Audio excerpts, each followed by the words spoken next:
Então, uma aplicação muito importante da probabilidade condicional é um resultado chamado Teorema da Probabilidade Total. Então eu vou tentar mostrar a utilidade desse resultado por meio de um exemplo. Então imagina que numa fábrica existem 3 máquinas, A, B e C. E cada uma delas, né, produz uma porcentagem aqui do total de peças do total de peças. Então a máquina A produz 40%, a máquina B 50%, a máquina C 10%. Imagina também que a gente conhece aqui a eficiência aqui de cada máquina. Então a gente sabe que a máquina A produz 3% de peças defeituosas, a máquina B 5% e a máquina C 2%. Então, se uma peça for sorteada, uma peça produzida nessa fábrica for sorteada, qual que vai ser a probabilidade dela ser defeituosa? Então repara que a gente não sabe, ela pode ser defeituosa e ter vindo da máquina A, pode ser defeituosa e ter vindo da máquina B, pode ser defeituosa e ter vindo da máquina C.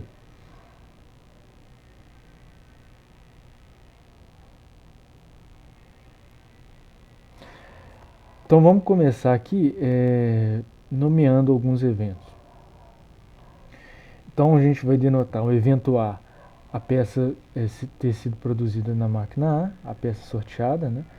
Evento B, a peça sorteada ter sido fabricada na máquina B. Evento C, ela ter sido fabricada na máquina C.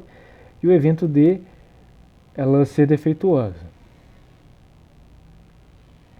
Então, pelo enunciado aqui, né, a gente sabe que a probabilidade dela vir de A é de 40%, a probabilidade dela vir de B é de 50%, a probabilidade de vir de C, de ter vindo da máquina C, é de 10%.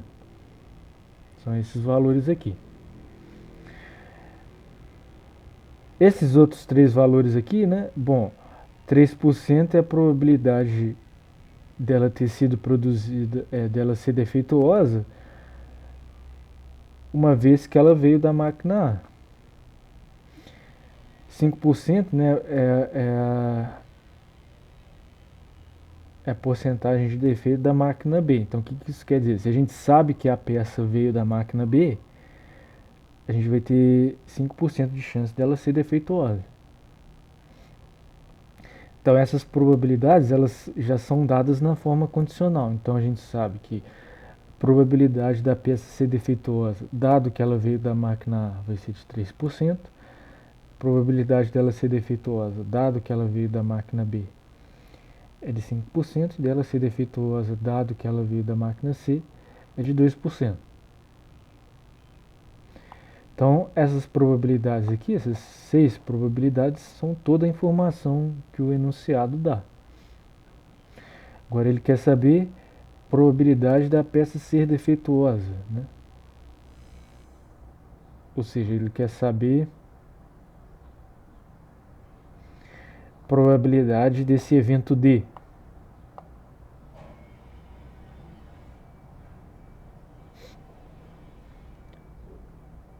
Então, como a gente vai calcular aqui probabilidade de D?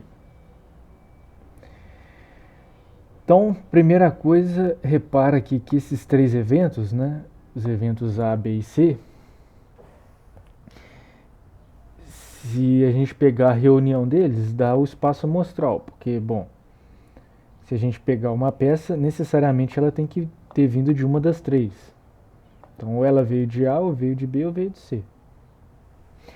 E também eles são disjuntos 2 a 2, né? Não tem como uma peça ter vindo ao mesmo tempo da máquina A e da máquina B.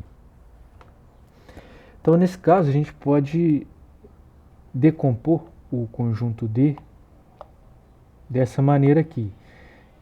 Então, a gente vai compor D, vai ser D interseção A, reunião com D interseção B, reunião com D interseção C. Então, como esses conjuntos aqui são disjuntos, 2A2, a probabilidade de D vai ser a soma das probabilidades de cada um. Então agora é só eu calcular aqui a probabilidade de cada uma dessas interseções. D interseção A, D interseção B, D interseção C. Eu consigo fazer isso, né, calcular essa probabilidade dessas interseções a partir dessas probabilidades condicionais aqui. Né? Se eu aplicar a definição de probabilidade condicional, probabilidade de D dado A é a probabilidade de interseção A dividido por probabilidade de A. Então a gente sabe que é 3%. E probabilidade de A a gente conhece. É 0,4. Então a gente consegue calcular a probabilidade de D interseção A. Mesma coisa para D interseção B e D interseção C. Então a gente consegue calcular a probabilidade aqui dos três, né? Dessa maneira.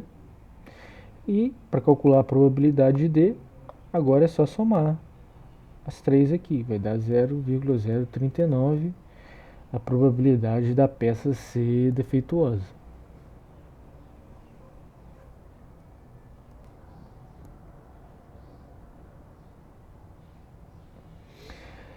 Então, repara que essas propriedades desses eventos A, B e C, né, foram importantes, né? Primeiro, eles são disjuntos 2A2. Se eu pego qualquer dois quaisquer e vejo a interseção, né, a interseção dá vazio. Isso porque cada peça só pode ter origem em uma máquina. E também os três conjuntos, eles cobrem todo o espaço amostral. Aqui faltou, né? Ou seja, A reunião B, reunião C, faltou reunião C aqui, né? Dá todo o espaço amostral. Isso porque necessariamente cada peça veio de uma das três máquinas. Então, quando a gente tem uma sequência de eventos que verificam essas duas propriedades, né, a gente chama de partição do espaço amostral. Ou seja, uma partição do espaço amostral, né, é uma sequência de eventos, ou seja, de subconjuntos do meu espaço amostral aqui,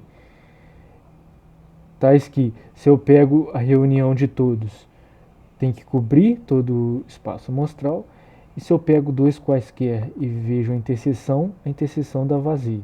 Então, nesse caso, a gente diz que tem uma partição de conjuntos. E nesse caso, a gente vai poder sempre aplicar o mesmo raciocínio aqui que a gente aplicou para essa partição aqui de três eventos, né?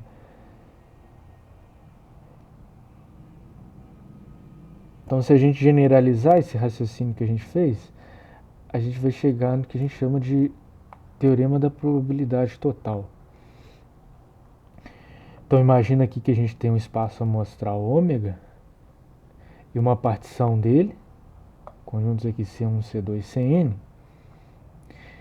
e a gente quer calcular a probabilidade de um evento A qualquer aqui dentro do espaço amostral. Então, nesse caso, a gente sempre pode calcular a probabilidade de A da seguinte maneira. A probabilidade de A vai ser igual a probabilidade de A dado C1 vezes probabilidade de C1 mais probabilidade de A dado C2 vezes probabilidade de C2 até o último conjunto da partição, né? Probabilidade de A dado Cn vezes probabilidade de Cn. Então foi assim, né, dessa maneira que a gente calculou a probabilidade do evento D.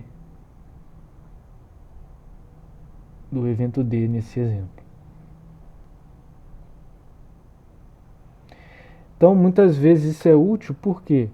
Porque em muitos problemas, né, a gente recebe naturalmente a informação na forma de probabilidade condicional. Como foi no caso desse exemplo aqui, né?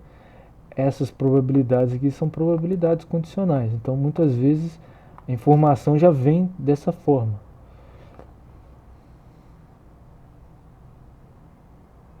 Então, por isso que esse resultado aqui é útil.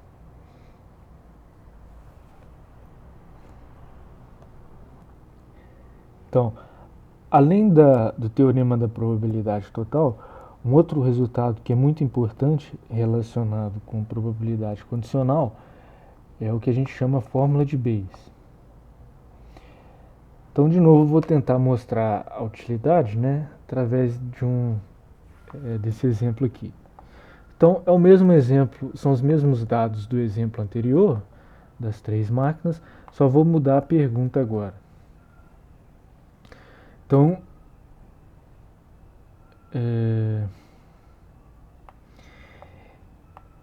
imagina agora que a gente sorteou a peça e verificou-se que ela é defeituosa.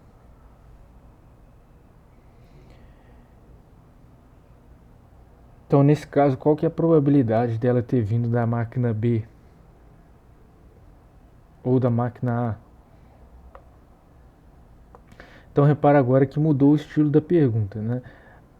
A gente está dando uma informação adicional aqui. A gente sabe que a peça é defeituosa.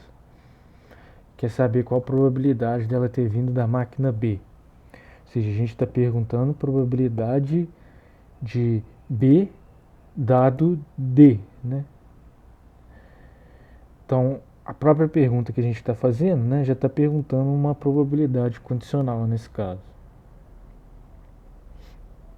Então, ou seja, probabilidade dela ter vindo da máquina B, dado que ela é defeituosa, essa probabilidade aqui, né? Probabilidade de B dado D. Considerando aqui os mesmos eventos que a gente já tinha definido no exemplo anterior. E a probabilidade dela ter vindo da máquina A, dado que ela é defeituosa, essa probabilidade aqui, probabilidade de A dado D. Então, o que a gente quer calcular é essa probabilidade condicional aqui, né? Então, vamos aplicar a definição de probabilidade condicional. Essa probabilidade aqui vai ser a probabilidade de B interseção D dividido por probabilidade de D, por definição. P de D a gente calculou aqui usando o teorema da probabilidade total. Deu 0,039. Então falta a gente calcular aqui a probabilidade de B interseção D. Que na realidade a gente também já calculou, né? Seria esse daqui. 0,025. Então a gente pode calcular aqui a probabilidade de B interseção D fazendo o produto de probabilidade de D dado B vezes probabilidade de B. Ou seja, a gente vai calcular essa probabilidade aqui da interseção a partir da fórmula da probabilidade condicional de D dado B. Ou seja, a gente vai usar a fórmula de D dado B para calcular a probabilidade aqui do inverso de B dado D. Então, nesse caso aqui, é só dividir, né? Vai ficar 0,025 dividido por 0,039 dá 0,641. Ou seja, probabilidade dela ter vindo de B, dado que ela é defeituosa, é de 0,641.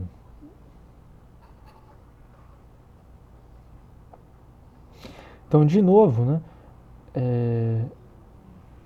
Então, repara o seguinte, né? O enunciado ele fornece as probabilidades condicionais de D dado A, D dado B, D dado C, ou seja, a probabilidade dela ser defeituosa dado que ela veio da máquina A, probabilidade de ser defeituosa dado que ela veio da máquina B. E o que a gente queria calcular era essa probabilidade aqui, né? Probabilidade de B dado D. Ou seja, a gente está invertendo a ordem aqui dos dois eventos.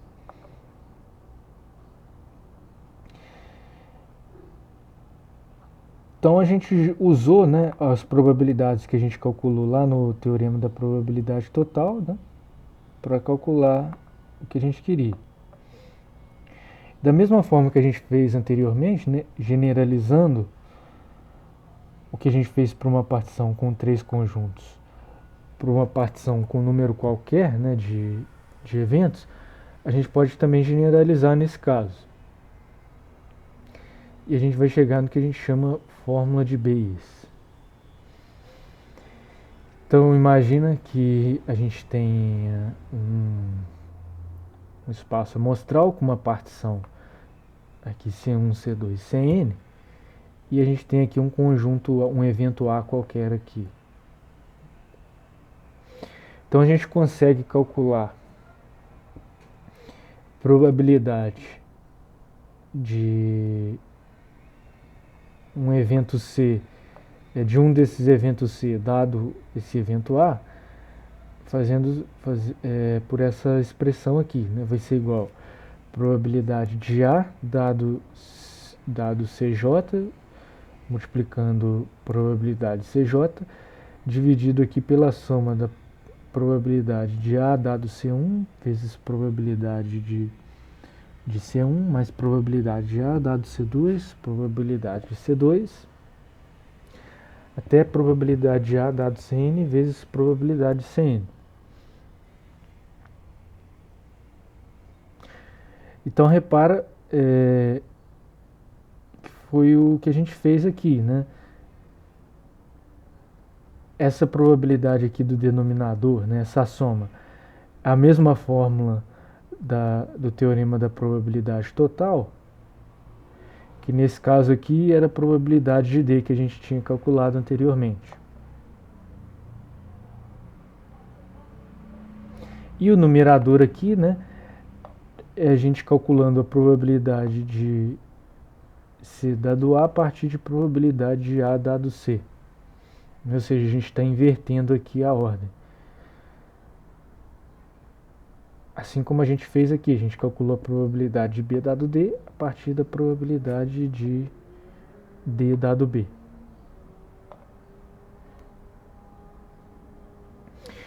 Então, qual que é a maior utilidade para a gente aqui da fórmula de Bayes?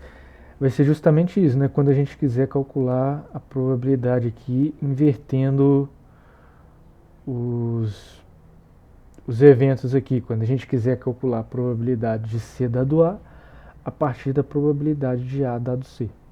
Essa vai ser a maior utilidade. E uma coisa importante também sobre partições, né? Vou voltar aqui. Então, quando a gente tem partições em geral, né, a gente sempre consegue criar facilmente uma partição do espaço amostral. Como, né? Imagina que a gente tem um evento A qualquer aqui dentro.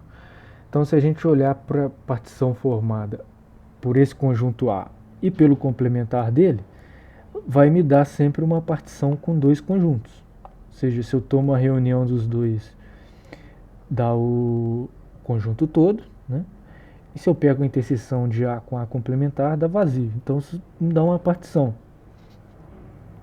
Então, eu sempre posso aplicar tanto a fórmula aqui da probabilidade total, tanto quanto a fórmula de Bayes, né? Por exemplo, para uma partição formada por um conjunto e o complementar dele.